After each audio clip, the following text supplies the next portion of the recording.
Bonjour, je me présente, je m'appelle Daniel, je suis professeur en général de littérature française ici à l'Université de Brasilia. Et dans ces cours de master international, je vous offre ces cours autour du concept de culture. C'était un cours conçu après des conversations avec Gloria, la professeure ici à l'Université de Brasilia, et avec Dora à Nantes. Et je pense que c'était la contribution que je peux vous donner dans le cadre de cette formation que vous suivez. Et en général, ou sinon, voyons, comme je disais tout à l'heure, avant l'interruption, euh, ici au Brésil, normalement, on se tutoie et, euh, et la démarche des cours, nous avons une participation plus fréquente des étudiants. C'est un peu différent de ce qui se passe en France. En France, les cours, même en master, restent toujours centrés dans la figure du professeur. Et moi, j'aimerais bien vous proposer quelque chose de, de, de plus brésilien, peut-être, et faire un cours de compter sur votre participation ici, même si ce système en ligne, nous avons des limites. Mais c'est possible, nous avons des stratégies possibles pour rendre la participation plus effective. D'accord? Et une autre chose, c'est que euh, aussi, comme vous avez le choix de suivre des cours à l'université d'Aveiro au Portugal et à Nantes et ici à Brasilia, j'ai essayé aussi de vous proposer quelque chose euh, de plus propre au Brésil et de vous apporter une réflexion et des écrivains, des penseurs brésiliens à cette réflexion. Donc, vous, dès qu'il est possible, n'est-ce pas? Et une autre chose aussi dans le cadre de cette formation interdisciplinaire et aussi euh, multilinguistique, si vous avez, je vais faire un tour de la salle virtuelle aussi pour vous montrer où retrouver tous les documents PDF. J'ai essayé aussi de vous fournir, dès que possible, les textes dans au moins deux langues. Donc, portugais et français, ou français et anglais, ou portugais et anglais, si possible. Si ce n'est pas possible, c'est le cas, par exemple, de Paulo Freire, Darcy Ribeiro. Je n'ai pas réussi à trouver des traductions. Mais Dora m'a dit que je pouvais vous indiquer des textes en portugais sans souci. Euh, mais si vous avez des difficultés avec les textes, je peux voir une autre option de texte avec les contenus similaires ou euh, on verra. On attend que les problèmes arrivent d'abord et puis on cherche la solution. Euh, mais par exemple, Ailton Krenak, je trouvais une traduction en anglais d'un des deux textes que je vous ai indiqués. Je crois qu'il est déjà disponible. Si s'il n'est pas encore disponible, je le télécharge plus tard. Euh, mais en tout cas, le langage de Krenak est plus actuel et plus facile à comprendre. Donc, je pense que si vous aurez problème, probablement ce sera avec Robert Schwartz, par exemple, qui a une écriture un peu plus complète, je dirais. Donc, c'est ça, c'est ce que j'avais à dire aujourd'hui. C'est tout d'abord cette idée de cette contribution d'une réflexion autour de la culture pour euh, je n'ai pas la prétention de vous préparer aux défis ou aux difficultés que vous allez rencontrer dans votre pratique professionnelle, mais au moins de faire un exercice de réflexion ici, ensemble, et d'échanger. les uns avec les autres et d'apprendre les uns avec les autres aussi. Et par exemple, une chose que j'avais pensé, c'est de vous proposer, là je copie Gloria, la professeure, je pense que vous suivez un autre cours avec elle, de vous proposer ce journal de lecture. Donc, je vais vous demander pour chaque séance une petite réflexion courte, libre, sur chaque texte lu. C'est quelque chose de juste.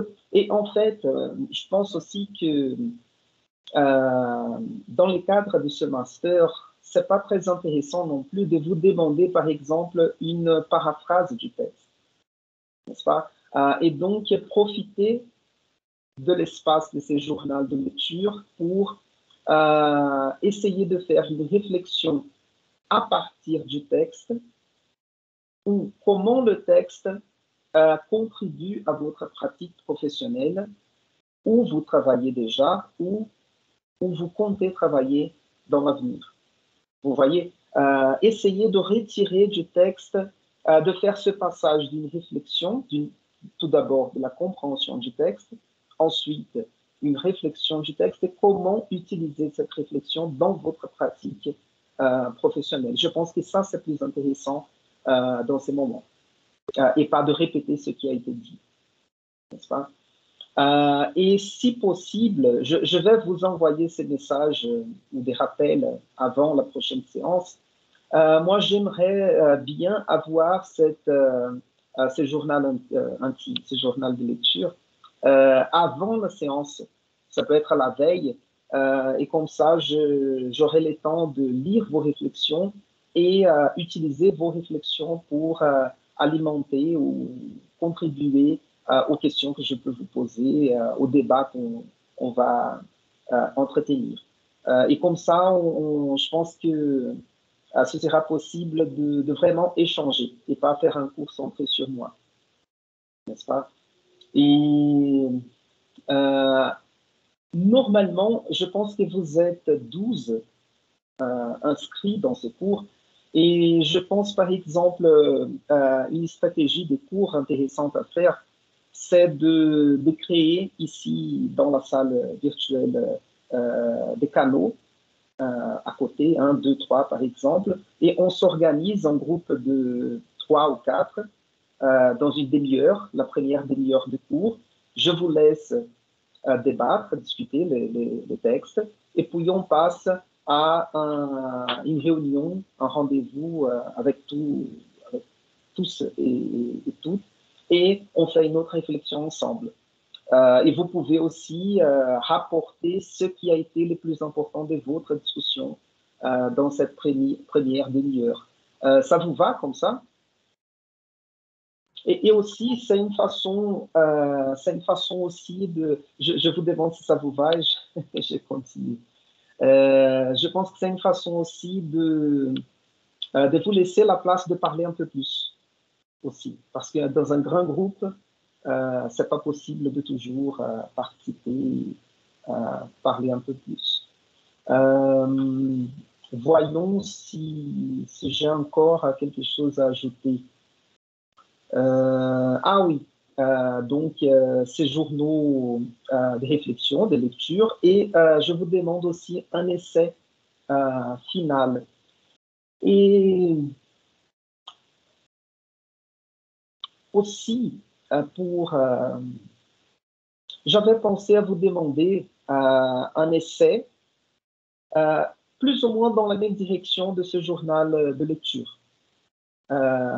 Mais c'est un essai.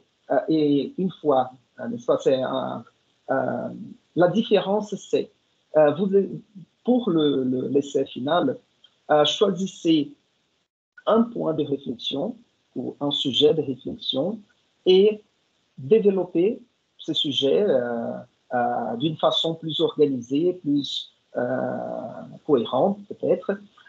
Mais si vous voulez plus libre, mais aussi dirigeant la réflexion vers votre pratique professionnelle. Et je suis plus intéressé dans ce texte-là? Parce que j'imagine que dans un master, vous connaissez déjà les normes, les règles d'écriture académique.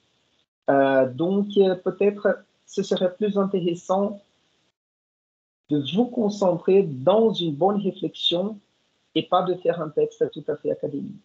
Quand je dis tout à fait académique, c'est faire des citations, de répéter plus ou moins les idées principales d'un certain écrivain, d'un auteur, etc. Non, essayez de prendre les plus importants et développer un sujet qui sera important pour votre pratique professionnelle. J'avais pensé à un texte de 10 pages, mais on peut en parler à la fin du semestre. Si c'est bon, si vous avez besoin de plus d'espace ou moins d'espace, c'est trop difficile. Et je vous laisse aussi libre pour choisir la langue d'écriture. Pour les Brésiliens, si vous voulez écrire en portugais, c'est bon. Pour les Français, en français. C'est intéressant aussi, si vous voulez, pour moi, ça ne me dérange pas, d'utiliser les deux langues dans le même texte. Comme par exemple, si vous voulez tester votre portugais ou votre français, c'est possible aussi. D'accord? Je pense assez souvent au discours de Justin Trudeau, le Premier ministre du Canada, et il continue le discours et il échange entre français et anglais, mais sans répéter ce qui a été dit, n'est-ce pas? C'est vraiment la continuité du discours. Et comme nous sommes dans ce cadre de multiculturalité, aussi plurilinguisme, je ne sais pas si je dis correctement, mais je pense qu'on peut exploiter toutes ces possibilités. D'accord? Et j'imagine que les Brésiliens qui sont là, je vois ici seulement l'image d'Israël, et je ne sais pas si les autres Brésiliens, si vous comprenez bien le français, ici, les Français, Françaises, si vous comprenez bien le portugais,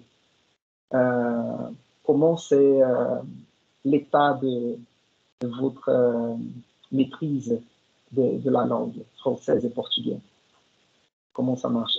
Je vous pose la question aussi pour essayer d'exploiter ça dans les débats et de vous proposer la possibilité de vous manifester dans votre langue maternelle. Mais pour le faire, il faut au moins qu'on se fasse comprendre.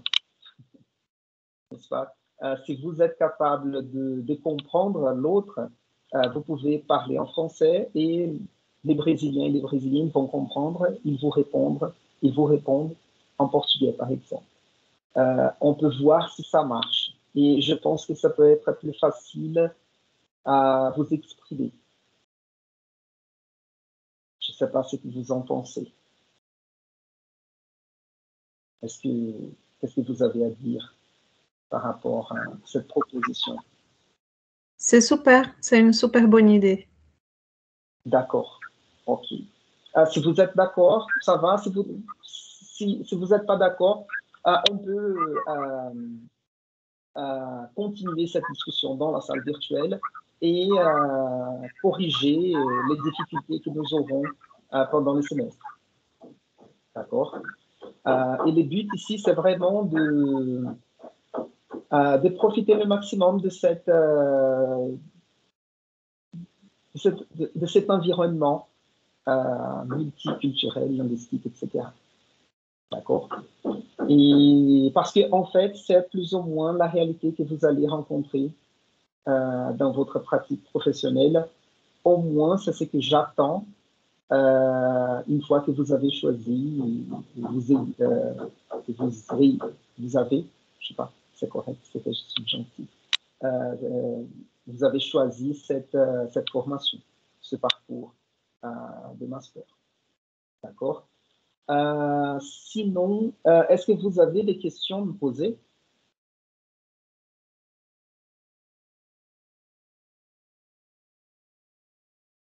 Non? D'accord. Parce qu'en fait, je vous ai proposé tellement de choses et vous êtes d'accord avec tout. Je me sens un peu autoritaire. Israël.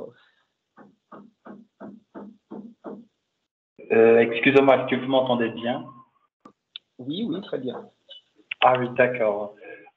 Donc, merci beaucoup, Daniel, pour votre présentation. Mais je m'avais posé la question autour de ce journal de lecture. Vous avez écrit en français, en portugais plutôt, où on est libre, on choisit la langue.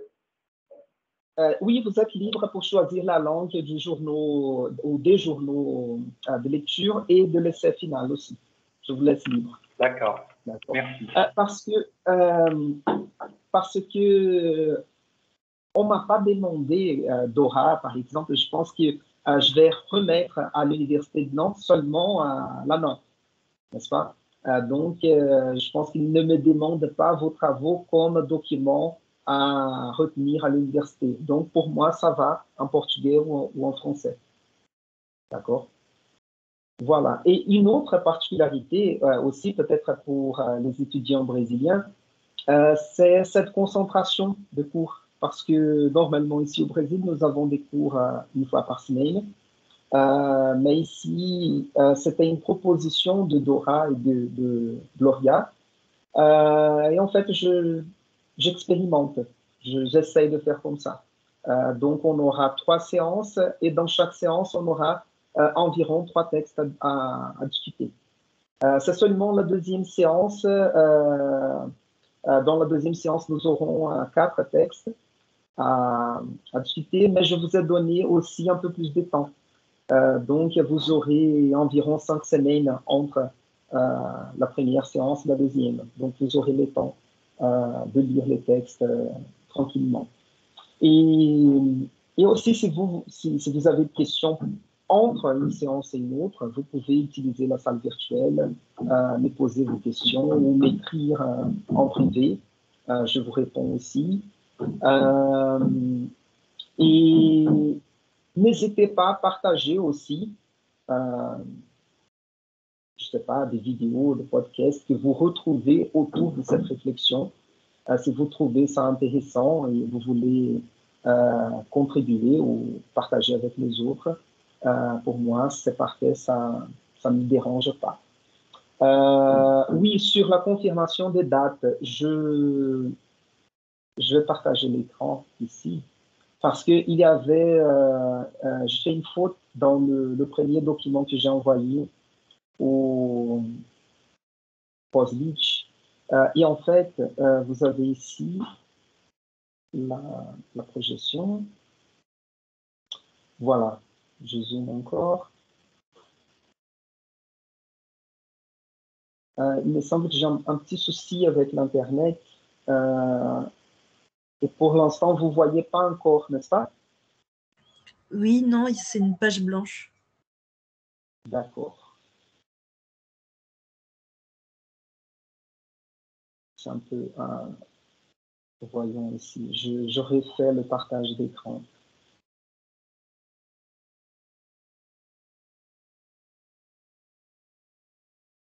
Ah oui, c'est bon. Ça marche. Vous voyez la projection, n'est-ce pas? Ok, très bien. Donc aujourd'hui, c'était juste la présentation du cours. Donc le 18 février, on va parler du concept de culture dans l'anthropologie, dans la sociologie. Je vous ai donné ici 3 textes, Gonçalves, Sapiro et Eagleton. La référence complète est tout en bas du programme. Et aussi, je vais vous montrer tout à l'heure les fichiers dans la salle virtuelle parce que j'ai organisé autour de chaque rencontre, chaque module, les textes. Donc, la première séance, le 18 février. La deuxième, ici c'est 3 parce qu'aujourd'hui, ça compte comme la première. Mais la deuxième séance de débat, le 25 mars. et la dernière le 22 avril pour parler de culture et éducation au Brésil. Et aussi, dans cette dernière séance, j'aimerais vous écouter à propos du sujet de votre essai. C'est ça, préparé, mais ne vous inquiétez pas, je vous rappelle de toutes ces activités au fur et à mesure. D'accord? Donc, c'est ça pour les dates. Et en fait, on finit ici le 22 et vous devez me rendre les essais jusqu'au 5 mai. Donc, après la dernière séance, vous aurez encore 2 semaines pour terminer l'essai, pour écrire, si vous voulez. Et rien ne vous empêche aussi de commencer l'écriture avant la fin du semestre aussi.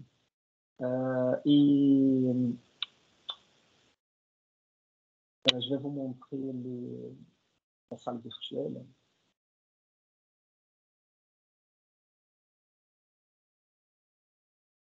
La voici. Voilà. Donc, vous voyez ici la salle de cours. Nous avons les onglets ici tout en haut. Il y a l'onglet fichier. Je ne sais pas si vous êtes tous et toutes habitués aux Teams. C'est facile à utiliser, mais quand même, je vous montre ici. Donc, nous avons l'onglet fichier, et puis il y a un fichier ici, support de cours. Cliquant sur ce fichier, vous avez ici le programme avec les dates corrigées. Et nous avons module 1, 2 et 3. Et dans chaque fichier, vous retrouvez les textes. Il y a les textes, surtout pour cette première séance, il y a les textes ici, en portugais, français ou une deuxième langue. Et il y a aussi les textes qui sont des plus ici, qui ne sont pas dans le programme. Ce sont des lectures complémentaires et suggérées. Si vous voulez vous approfondir un peu la lecture ou la réflexion, j'ai laissé quelques textes ici. Donc, c'est libre, c'est d'après votre intérêt, votre disponibilité. Mais au moins les textes indiqués sur le programme, je vous demande vraiment de lire, bien lire, et pour qu'on ait la possibilité de discuter ensemble. D'accord? Sinon, c'est ça. Je pense que c'est tout pour aujourd'hui. Sinon, ça c'est important aussi. Les activités, les journaux de lecture et l'essai final, vous me les rendez par la plateforme. Je vais créer ici une activité, vous allez recevoir une notification avec le chemin vers l'activité. Vous répondez en utilisant le producteur de texte. En fait, c'est pas très bon d'utiliser le producteur de texte de la plateforme. Il vaut mieux écrire dans votre ordi et puis vous copier-coller parce que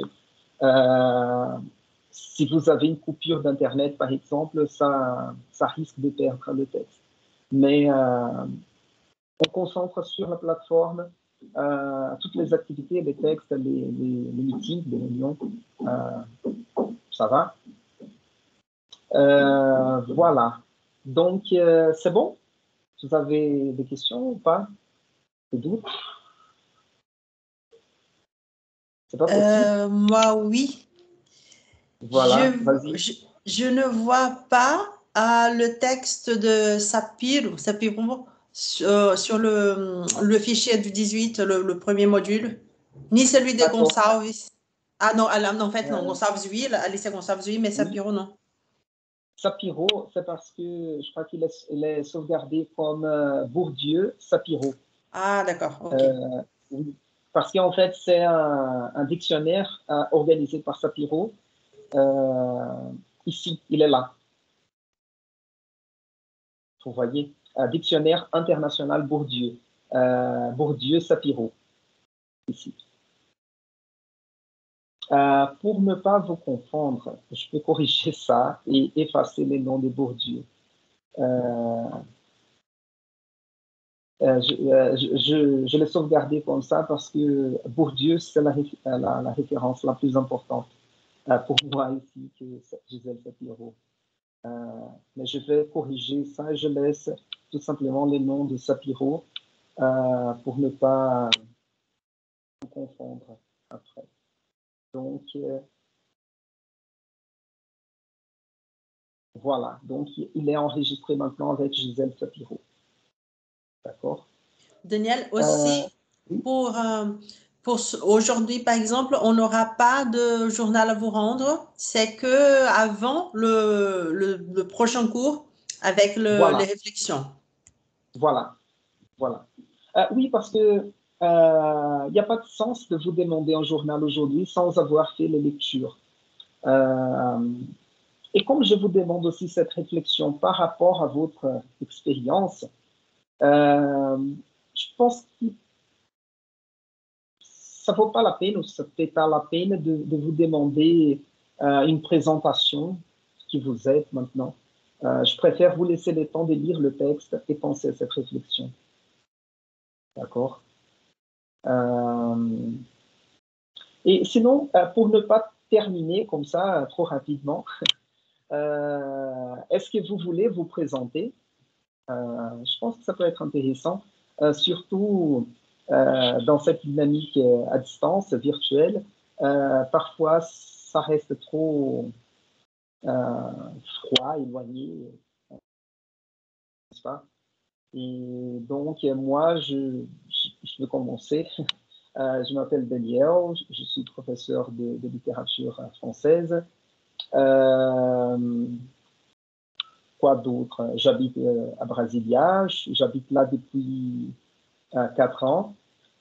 J'ai un enfant de 10 mois et c'est étonnant qu'à chaque fois que les chats miaulent, il se réveille et avec le bruit qu'on avait tout à l'heure, il dormait tranquillement. Et je ne sais pas ce qui se passe. Je vais lui dire que j'accepte plus cette situation maintenant. Et voilà. J'aime bien, évidemment, je travaille sur la littérature, mais j'aime bien faire une approche de la littérature avec les phénomènes sociaux, politiques. J'ai donc une formation en lettres et en relations internationales. Et donc, quand j'ai proposé à l'équipe ce cours autour de la culture, j'essayais de profiter d'une connaissance qui n'est pas strictement littéraire, parce que je pense que comme ça, je contribue un peu plus à votre formation. Et c'est ça, je voudrais vous écouter.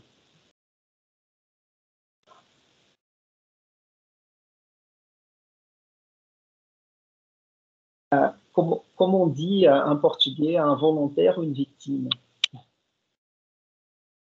Charnia? J'attendais une première victime avant de parler. Donc, du coup, je suis brésilienne, j'habite en France depuis un peu plus de 10 ans. J'ai fait mes études plutôt directionnées vers les business administration. Mais parallèlement, je travaille un peu avec l'éducation. Donc, je faisais des ateliers de langue dans les bidonvilles brésiliennes. En arrivant ici, j'ai travaillé aussi dans les domaines de l'animation. J'étais prof aussi, donc j'ai fait des choses assez diverses. Et l'année dernière, j'ai eu très envie de reprendre mes études en me redirectionnant au domaine de l'éducation, en fait. Et je ne regrette pas. C'est passionnant. On est en train de voir des choses vraiment extraordinaires. Quand j'ai vu les textes que vous allez nous proposer de lire, j'ai été vraiment très heureuse parce que j'aime beaucoup l'anthropologie, la sociologie. Ben, évidemment, je fais beaucoup d'analyses sur ma vie, sur mon contexte, sur toutes ces différences culturelles et toutes les idées que les gens ont sur absolument tout. Et donc, voilà, j'avais vraiment hâte qu'on commence ces cours-là. Ok, c'est super. Merci. Lorraine, tu avais levé la main. Voilà. Moi, je suis Lorraine, je suis brésilienne aussi. Je fais mes études en lettres et traduction, alors que pour moi, je pense plutôt à la traduction en fait. Pour moi, ma vie, c'est la traduction. Et c'était très intéressant quand vous avez parlé qu'on peut en fait écrire les textes dans les deux langues, parce que j'ai fait ça souvent, non seulement pour la traduction, mais pour mes journaux intimes et tout ça. Et pour moi, c'était vraiment merveilleux cette idée. Alors que pour les masters, je ne sais pas encore parce que pour moi, j'avais la curiosité de savoir comment l'ingénierie des formations, ça fonctionne. Parce que pour moi, ça ne fait pas de sens ces noms-là. Alors que pour moi, c'est tout à fait un schéma des connaissances. Je ne sais pas qu'est-ce que j'espère. Mais voilà, quand j'ai regardé aussi la discipline, comme Charny a dit, quand j'ai vu Ailton Krenak et Eduardo Viveiros de Castro, c'était vraiment merveilleux parce que, oui, c'est vrai qu'à l'université, on peut bien regarder des textes comme ça, mais plutôt dans les domaines de l'anthropologie, de la sociologie, mais pas vraiment dans des autres domaines de connaissances. Et c'est là, j'ai aussi hâte pour commencer ces cours-là. Et voilà, je pense plutôt à la traduction. Je me nomme comme traductrice et j'aime bien ça. Donc, voilà. Ok, super. J'ai eu un petit problème de connexion. J'ai perdu un petit peu de ce que tu as dit, mais c'était bien. Et pour l'ingénierie de formation, Dora est la meilleure personne pour te parler un peu plus. Oui, tout à fait. Ah, Ouais, et je c'est quelque voudrais juste, chose qu'on apprend aussi. Oui, pardon. juste te dire, les classiques des bébés, c'est vraiment comme ça. Quand on est, je sais pas, passa o carro do ovo na rua, pour ceux qui ne connaissent pas, c'est vraiment c'est pas un camion, c'est vraiment une voiture qui, je sais pas, comment expliquer ça, comment expliquer carro do ovo pour Audrey, par exemple? Est-ce que vous C'est pouvez une voiture, je sais pas, une voiture qui vend des œufs Oui, dans la rue. Un mais c'est... producteur, normalement, c'est un producteur local Oui. qui vend lui-même les œufs qu'il produit. Oui, alors que c'est les classiques des bébés. Tous les montres qui s'écrasent là-bas, et voilà, il a. Voilà, merci. Et encore, Audrey, peut-être? Oui, du coup, alors, vous parlez d'un marché, non? Quand vous parlez d'un camion qui vend des œufs? Non, d'un camion. C'est un camion qui circule dans la ville. On a ça, ouais, les camions bleus, mais c'est dans les campagnes, quand il n'y a pas de magasin. Bah, du coup, moi, alors, j'ai fait un DUT d'animation sociale et socioculturelle. Du coup, je viens de l'animation socioculturelle. J'ai exercé en tant qu'animatrice et coordinatrice. Après, je me suis formée j'ai fait une licence en sciences de l'éducation, parce que pour faire mon master d'encadrement éducatif, conseillère principale d'éducation. C'est la 4e année que j'essaye le concours avec 5% de réussite, donc c'est pas très, très facile. Là, l'année dernière, j'étais en master politique de l'éducation et de la formation. Et on a abordé tout ce qui est autour de l'ingénierie de formation et ça m'a vraiment intéressée. C'est pour ça que du coup, je me suis inscrite dans ce master. Parce que je me suis dit, pourquoi pas travailler justement dans les processus de déterminer les besoins, les problèmes et comment on peut y répondre.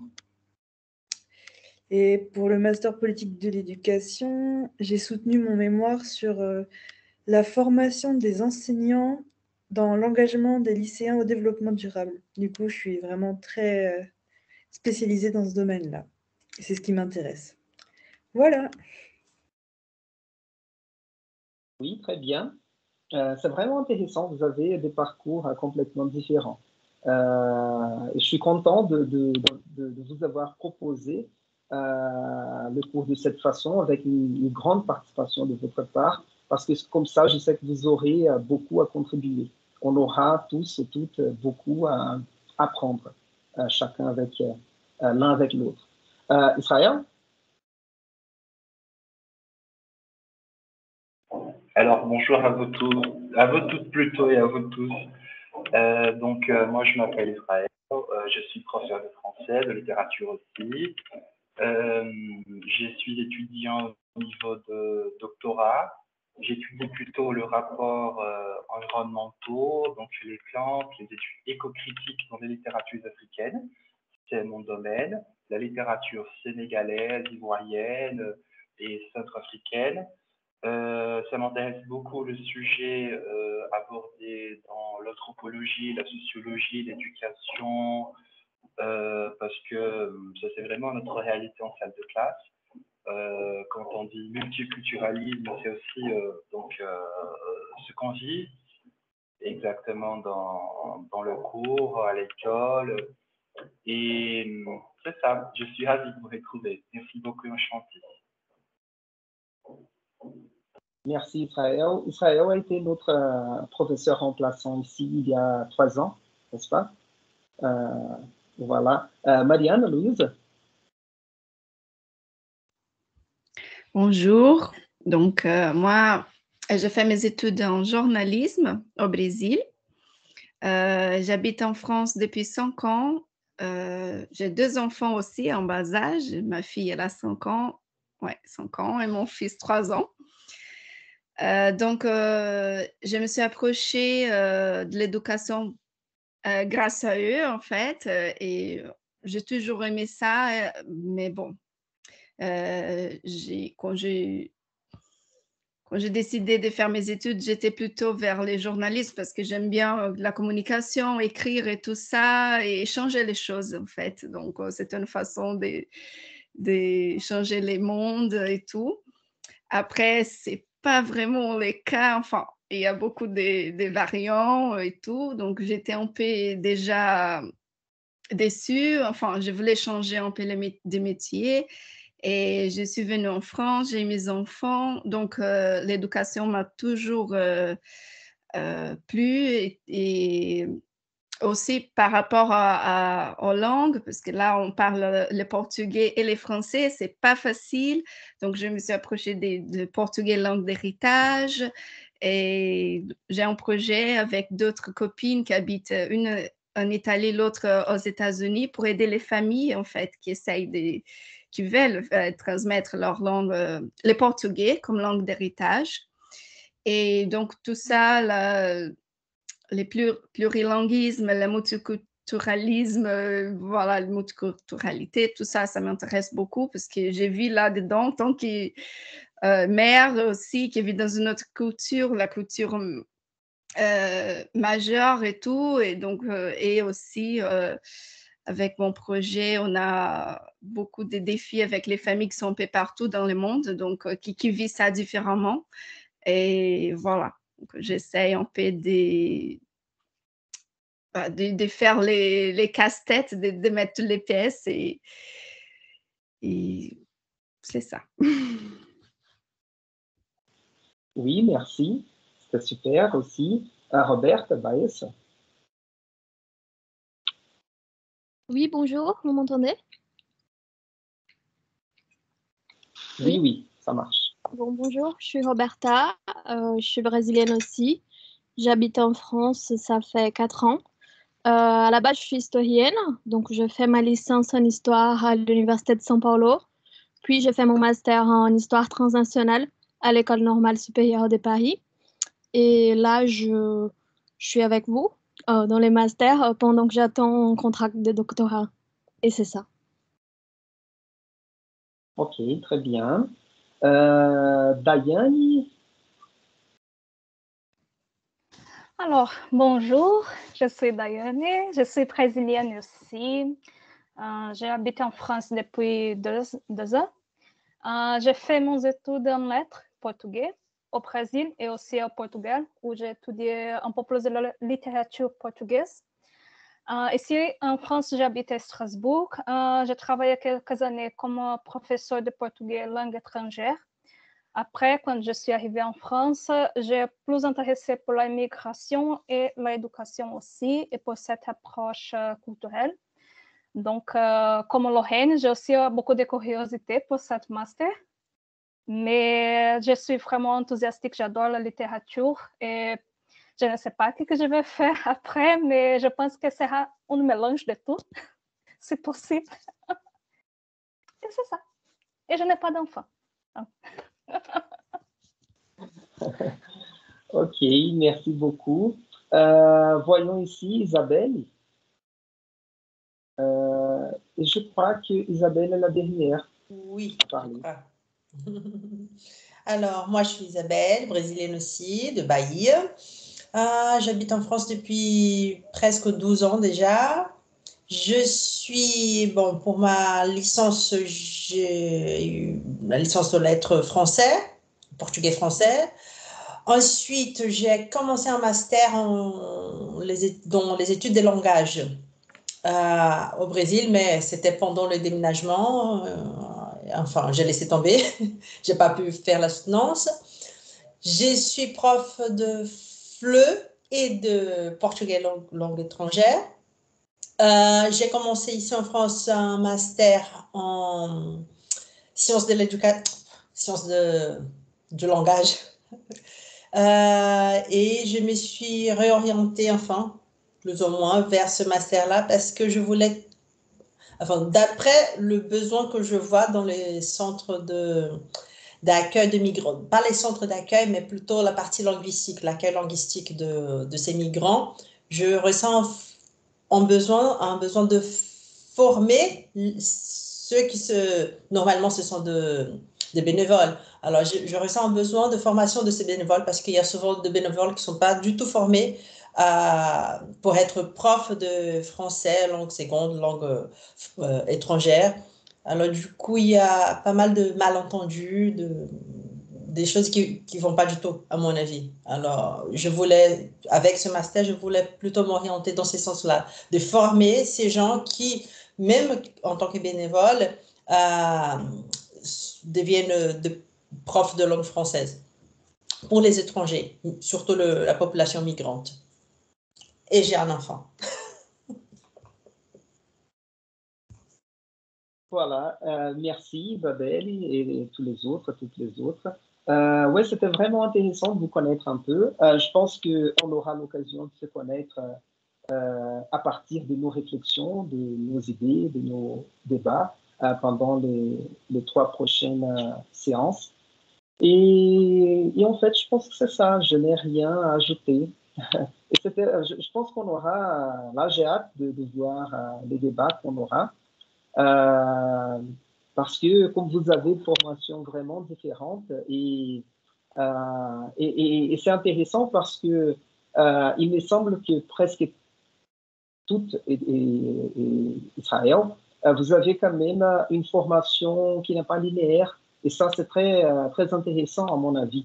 Assez souvent, l'académie nous demande une formation linéaire et on nous demande, on sait déjà qu'il est très difficile de choisir un parcours à l'âge de 18 ans. Et puis, l'académie encore nous demande un master et un doctorat dans le même domaine. Et puis, on entre à l'université et on nous demande de parler de multidisciplinarité, etc. Mais nous avons une formation unique. Donc, c'est vraiment intéressant de voir vos parcours. Sinon, ça va comme ça, si tout est bon, on peut se dire au revoir et on se revoit le 18 février, c'est ça? D'accord. Daniel, pour être sûr, ça va être toujours un vendredi à 18h30, enfin 14h30 heure du Brésil. Non, à 14h. À 14h, d'accord. Oui, c'est parce que aujourd'hui, ma copine avait une réunion de travail et donc j'étais avec le petit avant et puis il y a eu les soucis avec les travaux chez les voisins. Maintenant, c'est à 14 h au Brésil, normalement 18 h en France. Je ne sais pas si ça va changer à 17 h dans cet espace de temps là jusqu'en avril. Mais c'est quelque chose à vérifier. À chaque séance, je vérifie et je vous confirme ça avant. D'accord? Mais ce sera normalement vendredi, 14 h au Brésil, et on confirme l'horaire en France. D'accord? S'il faut adapter un peu une demi-heure, 1 heure, on peut voir si ça marche pour tout le monde. D'accord? OK. Voilà. Bon, merci et bonne chance avec les lectures. Bon travail et n'hésitez pas à m'écrire au cas de doutes, questions. D'accord? Je suis toujours disponible. Bon, merci. Merci. Et au revoir. Au revoir. Merci, au revoir. Au revoir. Merci. Au revoir. Bon week-end.